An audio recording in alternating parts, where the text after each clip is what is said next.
Messi Co, breaking Major League en la ciudad del sol. Here in Miami, we know who's el campeón. Leo my team, yeah. Suárez on the field, Alice wedding dating. Con Busquets ya es un win. The trio Fabi singing, muchachos. Las familias se escuchan los barrios. Esta camiseta pinky la llevan todos los guachos. Los rookies quedan sin comentarios. Messi ambetea, tiki-taki gol. El estadio Chase bañado en llor y sudor. Aquí se ama y se respeta el balón. Florida es tu casa, acostúmbrate al calor. Estate listo pa' Messi Co. Estate listo pa' Messi Co.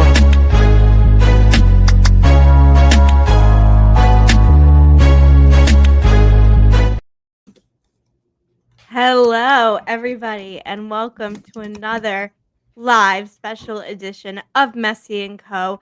I'm Ashley here, as always, with my incredible co-host Gian, and it is the long-awaited Inter Miami versus FC Cincinnati conference semifinal preview. We have so much to talk about and discuss. I'm very excited, but of course, first and foremost, how are we feeling, Gian? I'm doing good. Mondays are great.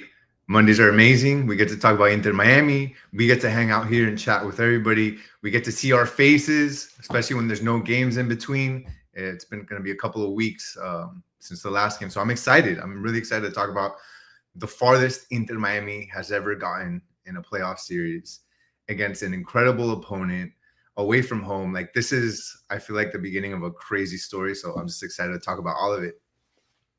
I love it. Me too. I'm really excited too. I mean, with the international break and like after such a huge high of the game 3 and then getting ready for this and obviously seeing Messi in Argentina score and get another assist, which we'll talk about briefly.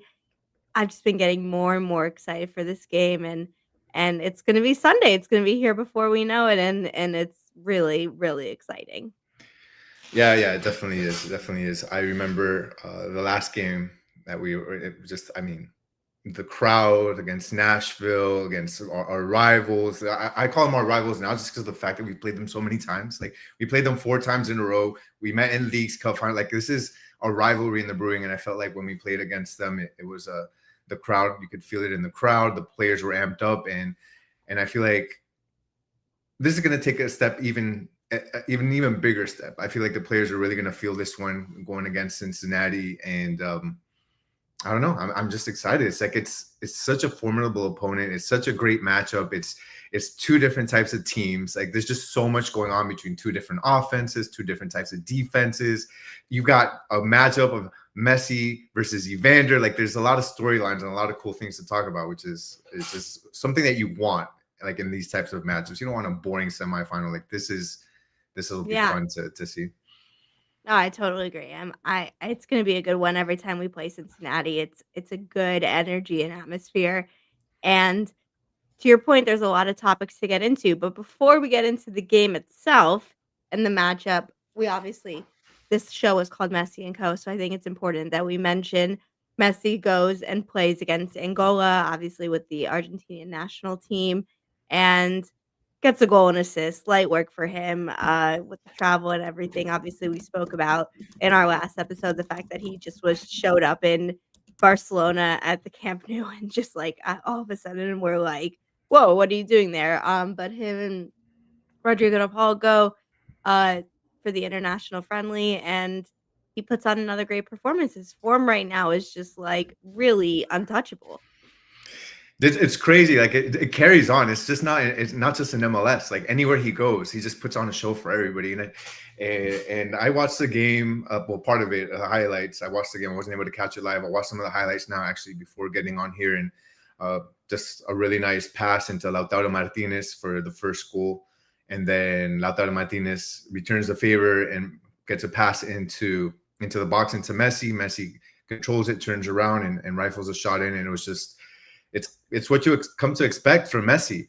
And I don't know, I'm just like, against Angola, like, out of all the teams, as you prepare for the World Cup, it's against Angola. And Angola, I don't know if you knew this, Ash, but Angola actually paid $12 million to Argentina to have that game played in Angola. Yeah, it's a lot of money. It's a lot of money. And they were celebrating their independence from Portugal. So It Oh, was wow.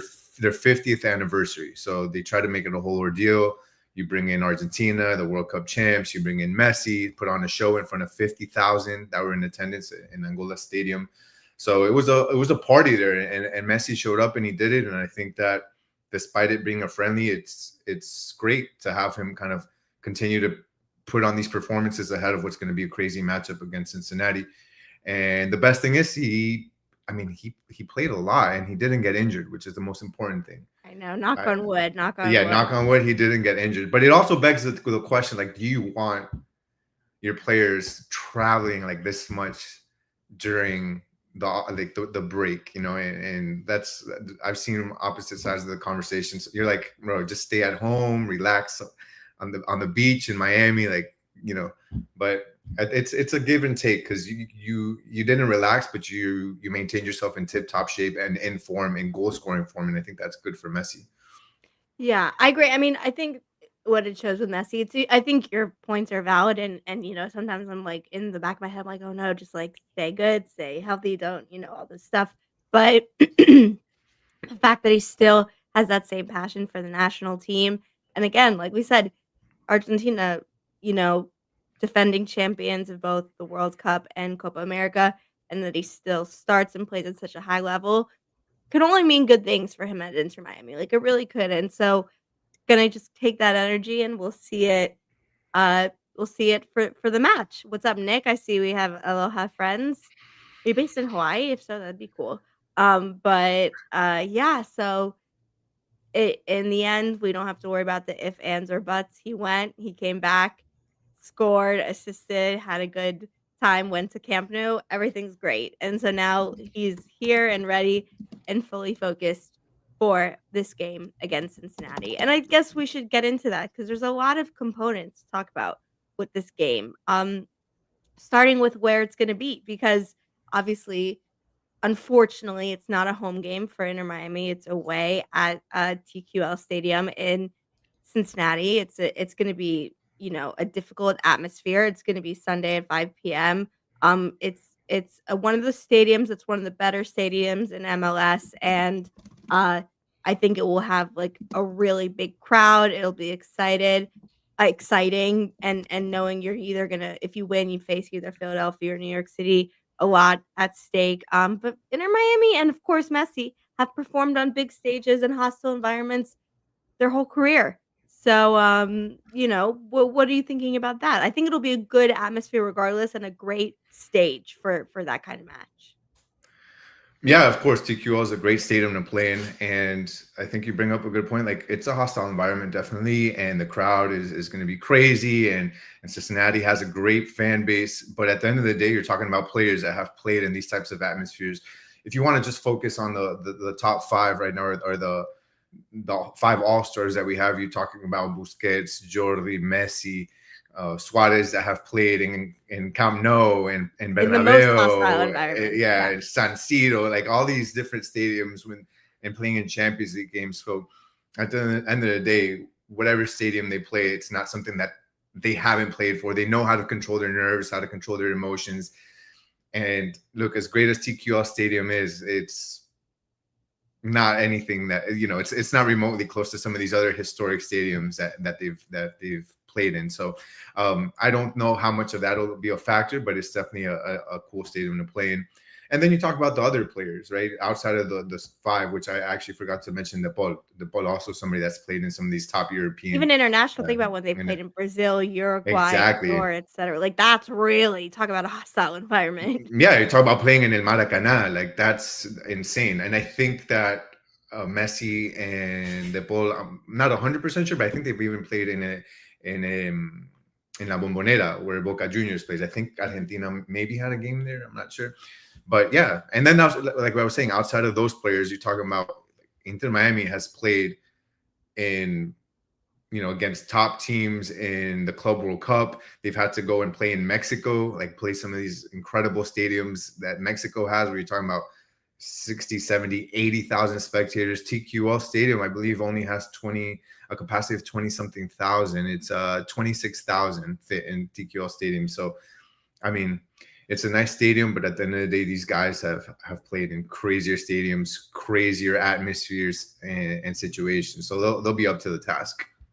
I wonder what the weather is going to be like, because it's in Ohio, and it's definitely outdoors. So That's a good point. I wonder what it is right now here in Miami. We're what, 70s, 80s. That feels nice. I wonder yeah, what it's it'd be like right nice now. if it was here, but Cincinnati, Ohio is definitely different weather. I'm gonna look that up really quick in real time just while we're looking at it. Okay, so it says high of 56, low of 38, and cloudy. So it'll be cold. It'll be cold, but it won't be Well, the game's at freezing.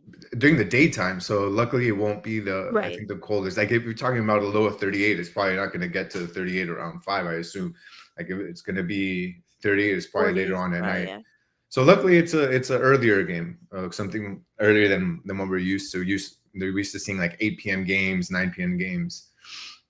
Yeah, So GP20 Rock saying 38 to 55. Yeah, I think if it's in the 40s and low 50s, we'll be okay. It shouldn't be too much of a factor, but I'm glad. Good thing to note. But so okay, that's environment we talked about shouldn't be an issue for like you said, the stars, but even players like I think Noah Allen, Ian Frey, like they've played enough with Inter Miami in the last 2 years where I think they've experienced enough big crowds and quote unquote hostile environments where I trust them to hold their own and like the form the team is playing in.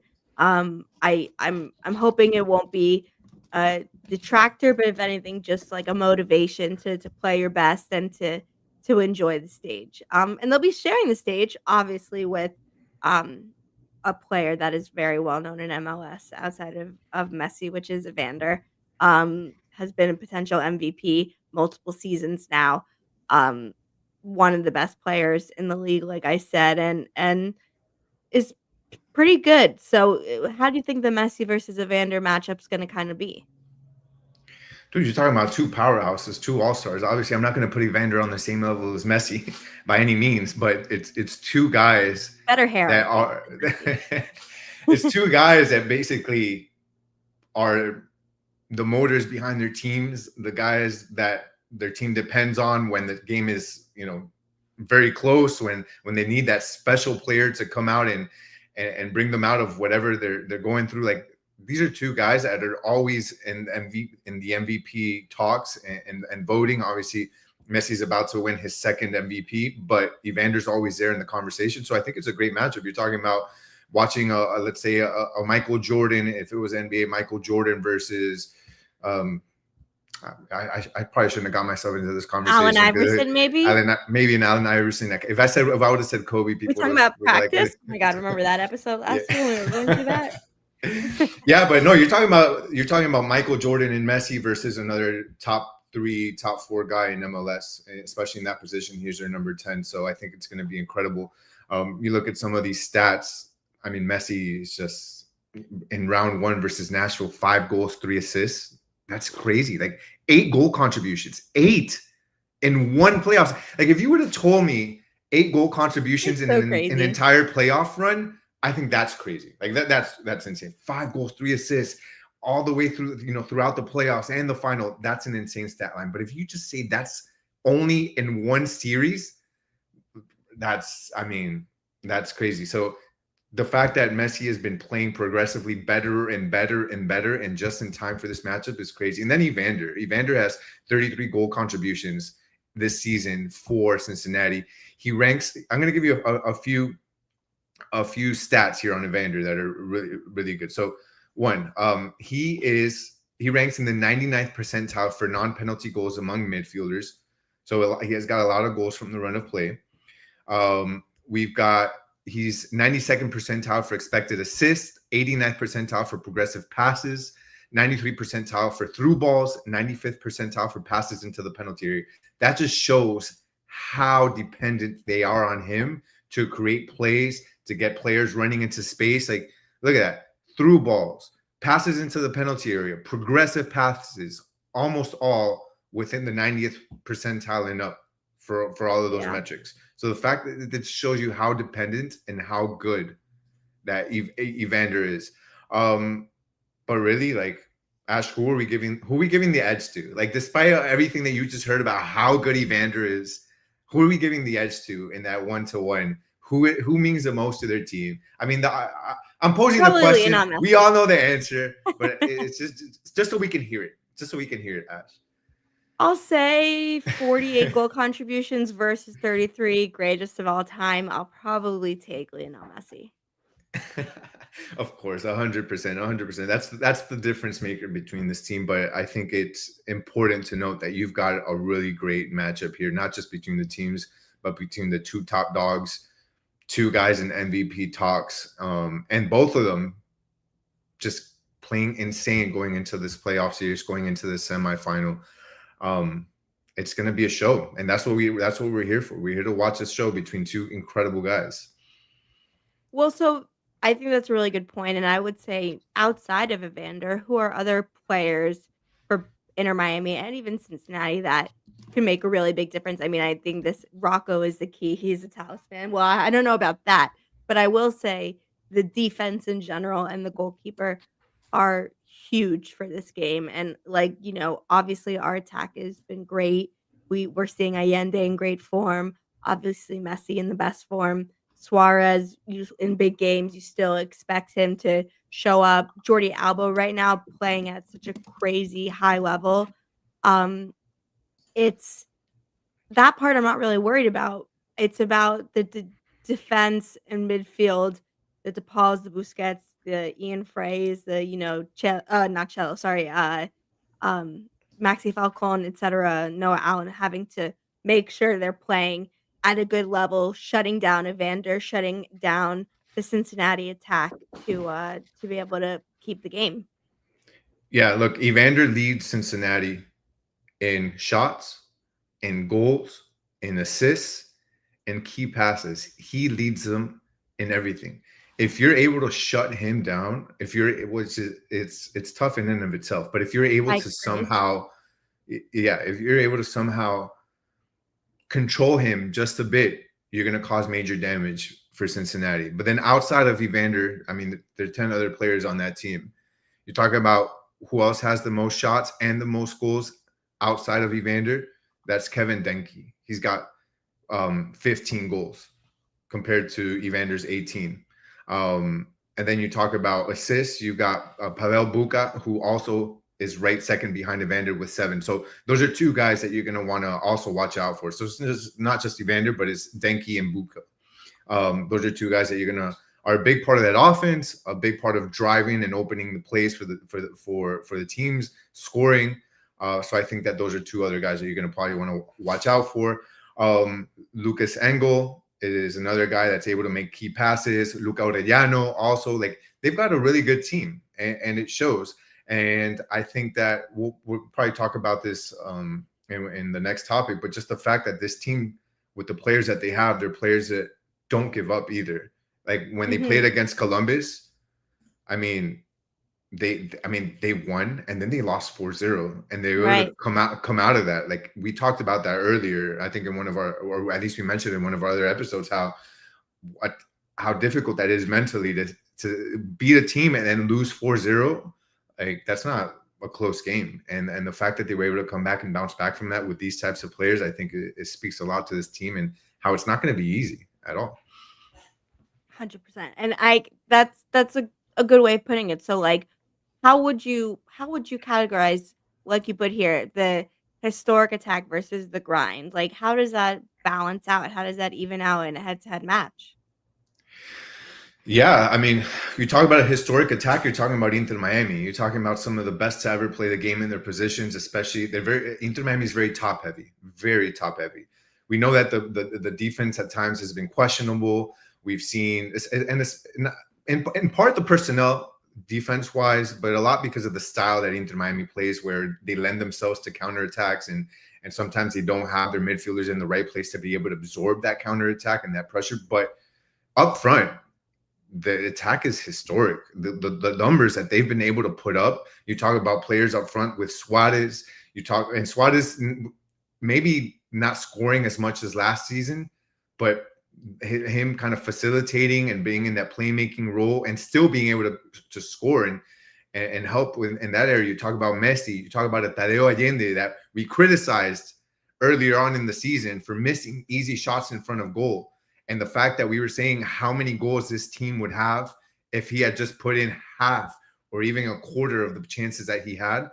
Well, he's on a tear now. He's scored 7 goals in his last 10 matches.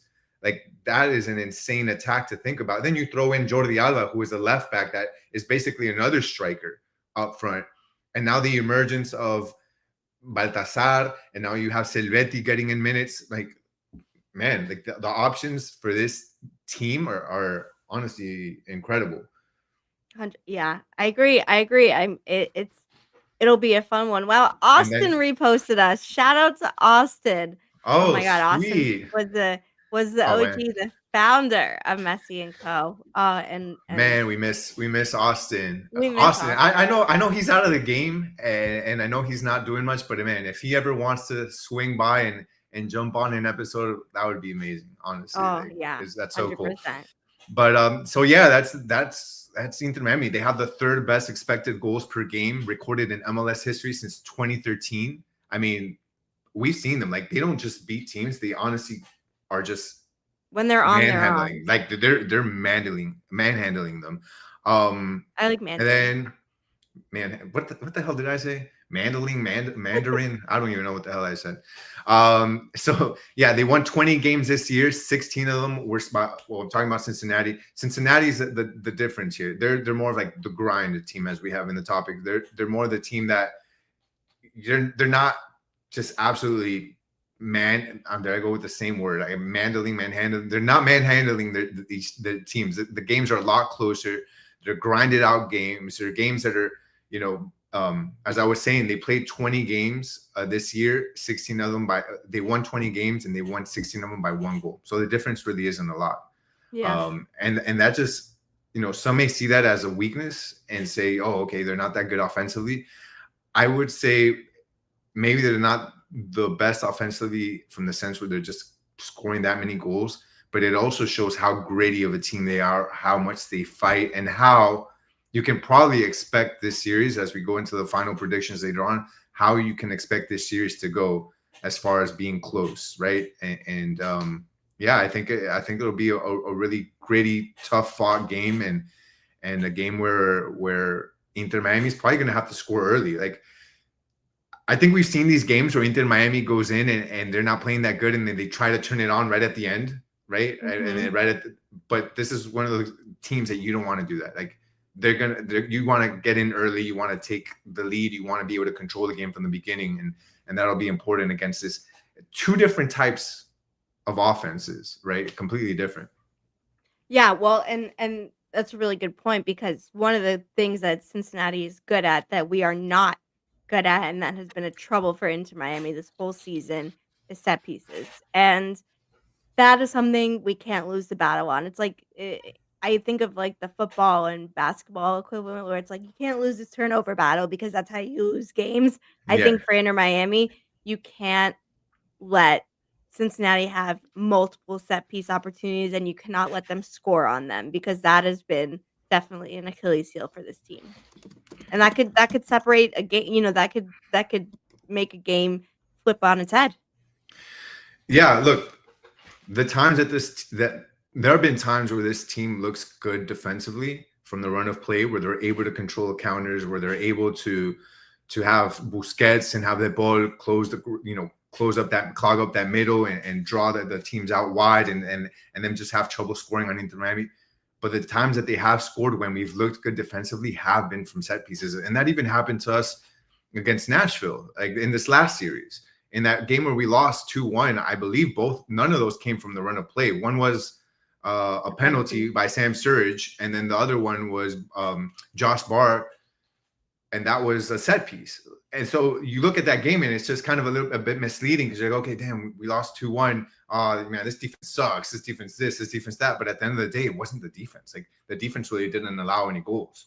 It was those set pieces. And you talk about a team that has historically, we've seen time and time again, suffered against the set piece. It wasn't just against Nashville. Like, we've had other games where we've suffered against the set piece, and now going against a team that is good with set pieces, you're going to have to pay extra attention to that. You're going to have, I'm sure that in practice, they're going to be having corner kicks and free kicks, and, you know, making sure that they're able to double down on that and make sure that they're ready for a really good team.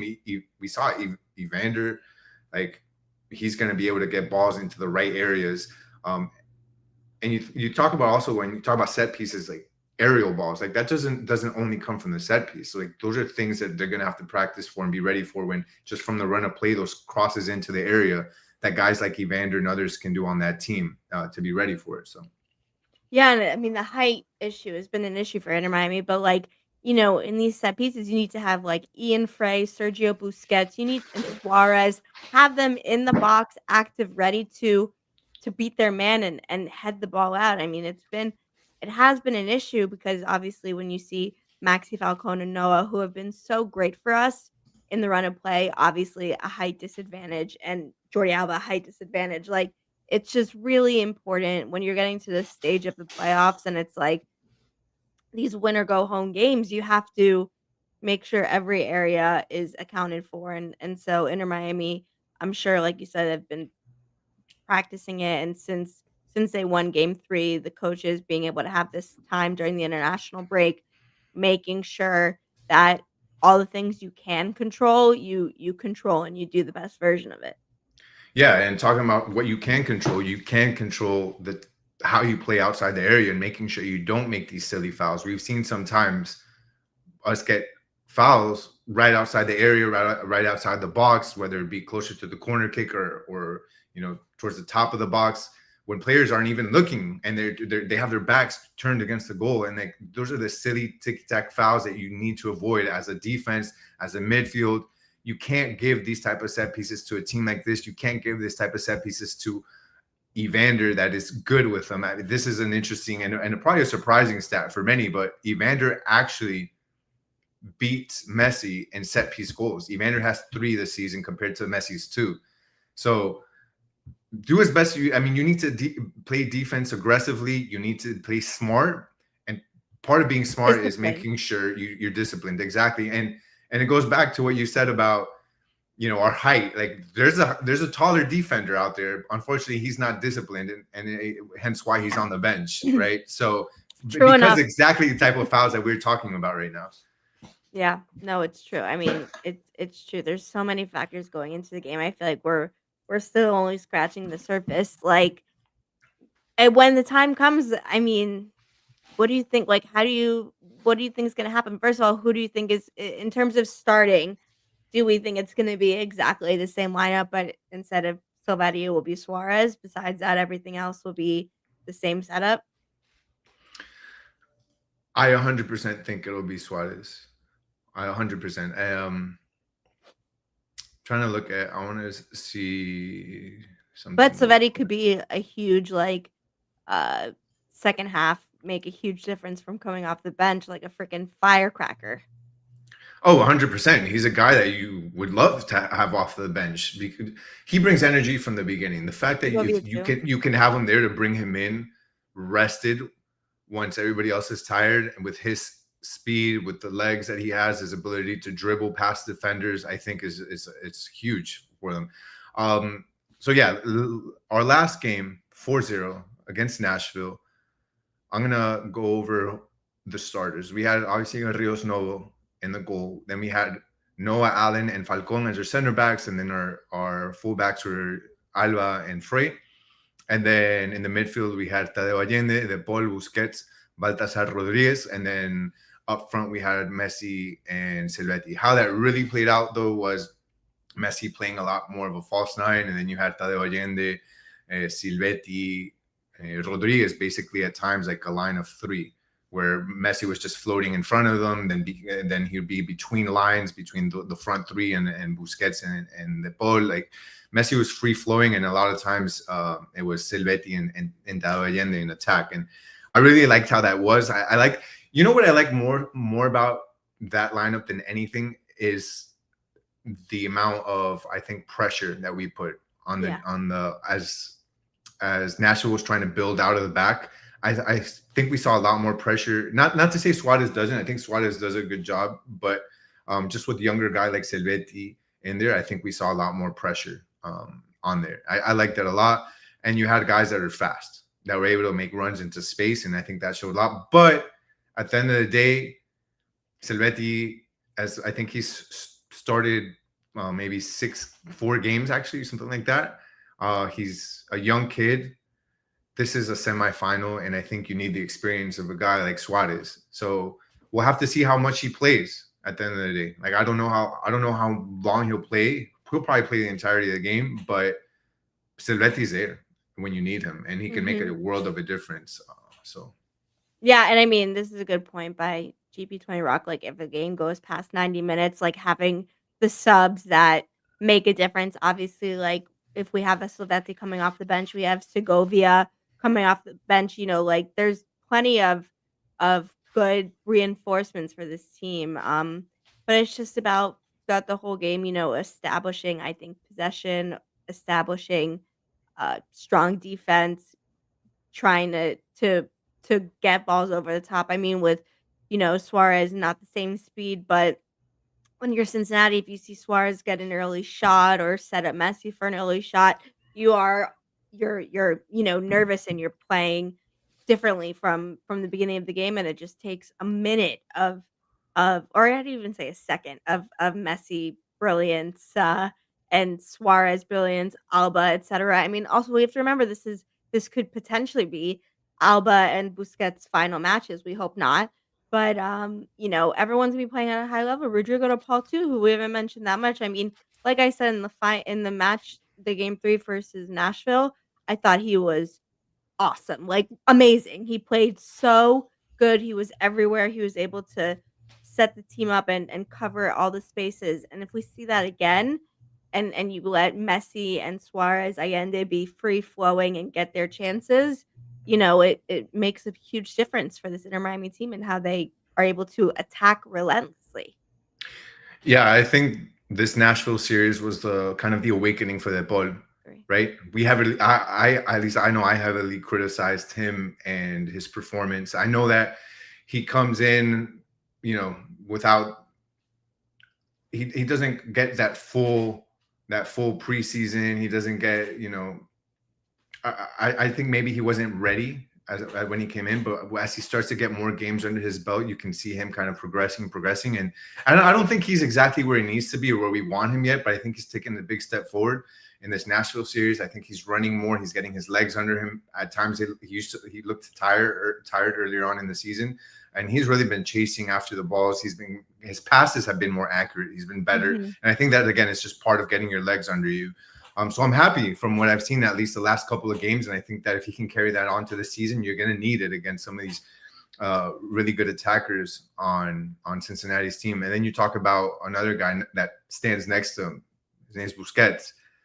That, for me, I think is my biggest takeaway from the Nashville series is if you don't have Busquets in your midfield and you plug him in between the two center backs, between Noah Allen and Falcon, you lose a huge part of that midfield that you need, that is able to make the through passes, that's able to open up the game for everybody else, that's able to make the quick decisions. And as soon as Mascherano decided to not play with that experiment again and keep Busquets in the midfield, this team completely looked different. And that, to me, it's probably the key for the Cincinnati game. Like, you know what you're going to get from Messi, right? You know what you're going to get from Suárez. Well, Suárez can sometimes be, you never know if you're going to get a goal from him. It depends how passive he plays. But you know what you're going to get from Messi. You know what you're going to get from this new version of Tadeo Allende that's freaking on a rampage scoring. Busquets is the one guy you need in that midfield. And if he can be there, this team is just going to, like, offensively, they're going to be connected. If he's not, they're going to look disconnected. They always do when he's not there. Yeah, true. And I mean, Yannick Bright too could be a big factor off the bench. I mean, think about that. Like, think about the second half. If the game is tight, we'll give our predictions in a second, what we think the scoring is going to look like and the end result. But if the game's tight and then you're in the 70th minute, 65th minute, 75th minute, and you have players like Segovia, and Silvetti and Yannick Bright come in, I mean, that is really like those are starters on a lot of teams, like, so it could be a bench battle, and this is an important match for Mascherano to show that he can coach big games, big moments, tactically outclass and personnel wise do better than his opponents. And when we said it in the beginning, hostile environment, a great team in Cincinnati, an MVP in Evander. You have to get a lot of things right. I mean, Messi helps. Messi helps make a lot of things right, but just it'll be really important to see one, how we think he's going to set up, but how he reacts to the game as it's happening and adjustments that he has to make to see it through.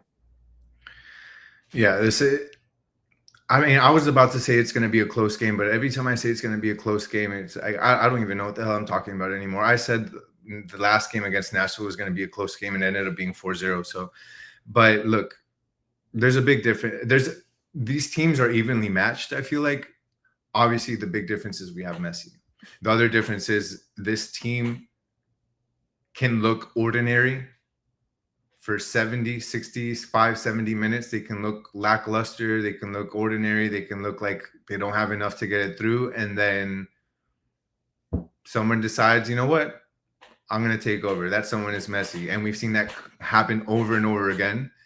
And they have that like fifth gear where they can just turn it on in a second, while other teams don't have that, while Cincinnati doesn't have that.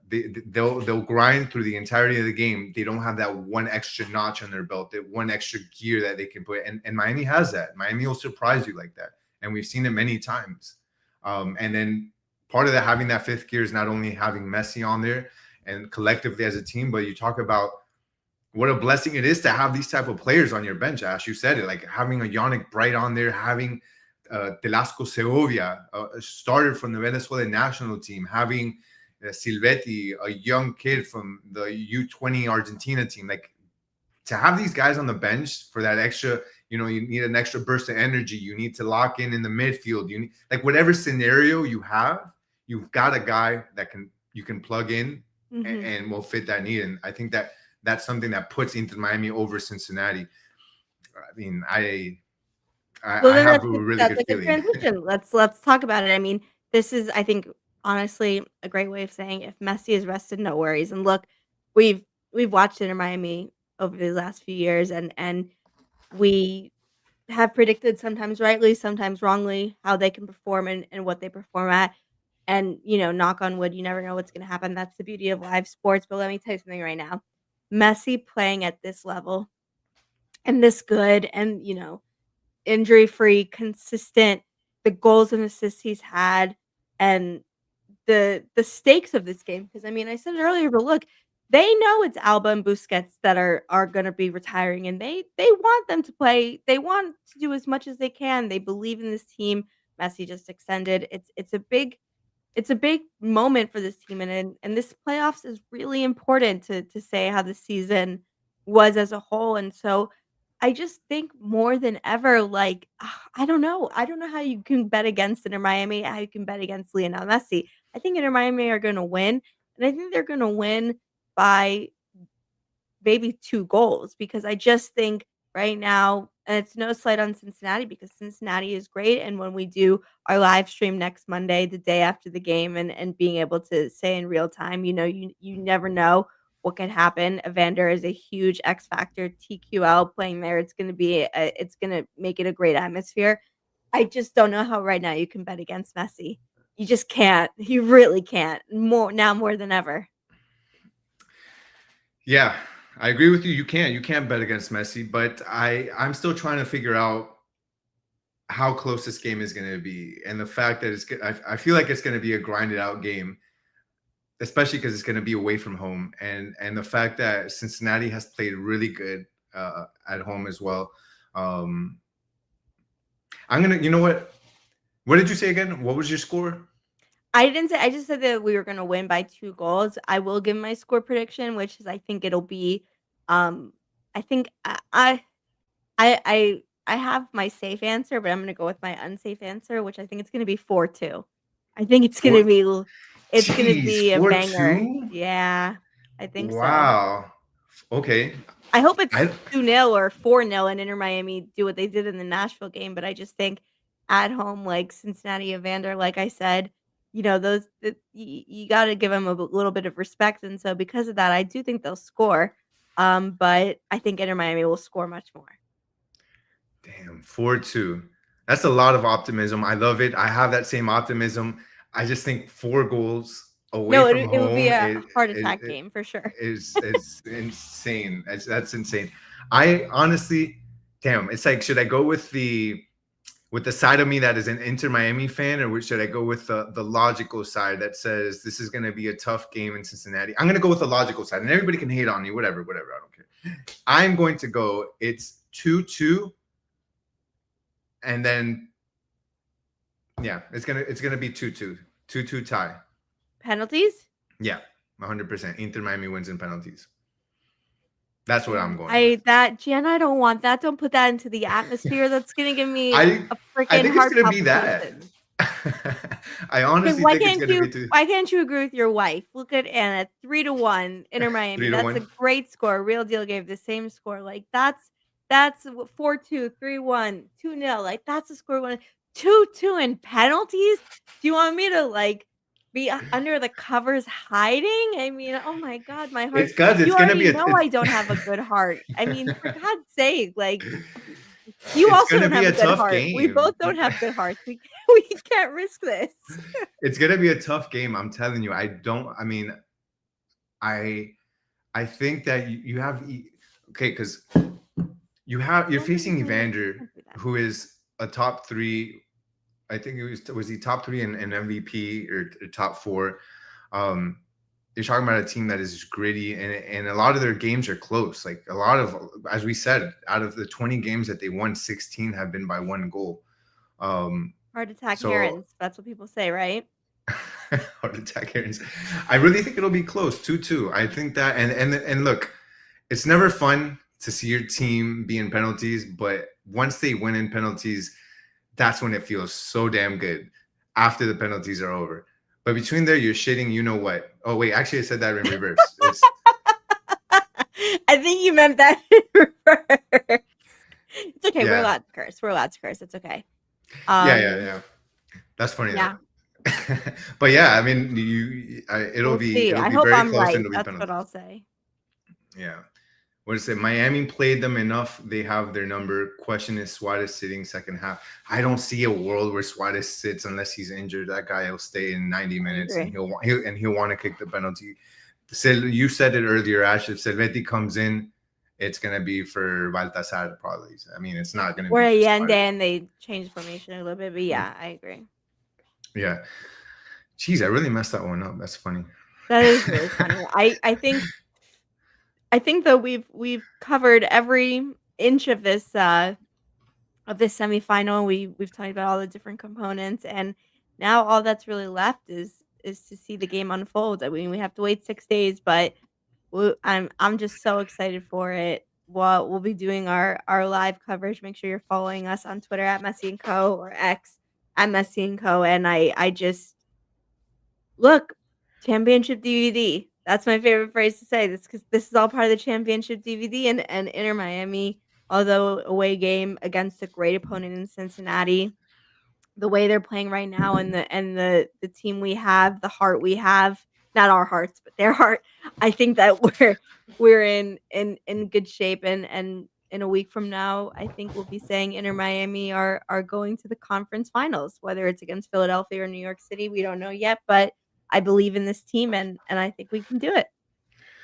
Yeah, look, it looks like nobody agrees with me in chat. Everybody thinks we're going to win by a lot. So I like that. That's good. I hope it is like that because, as we just said, 2-2 penalties is just diabolical. Yeah, no. So I hope that doesn't happen. That's my prediction. I hope it doesn't happen. It looks like, again, nobody in chat agrees with me, and I hope that's the case. I hope we win by 2 goals, like you said, Ash, 4-2. So, but I really do think that we'll win. I really do. That's guaranteed. However it happens, the end result is a victory for Inter Miami, coming back home to finish it here and go to the final. I love it. All right, well, let's see if it happens. Thank you everyone for watching and participating in the chat. Make sure if you're watching this later, thank you for watching. Tell us what you think about our points we made. We covered a lot of ground. What do you think is going to be the X factor in this match? Who do you think is going to score? Is it just going to be Messi's better than everyone, and so we win? Because I mean, that's kind of always what I think it ends up being, and I like it that way. I'll keep it, but really exciting. We're rooting for Inter Miami, and we're looking forward to the match. So thank you everyone for watching this episode of Messi and Co. I'm Ashley. That is Gian, and we will see you next time.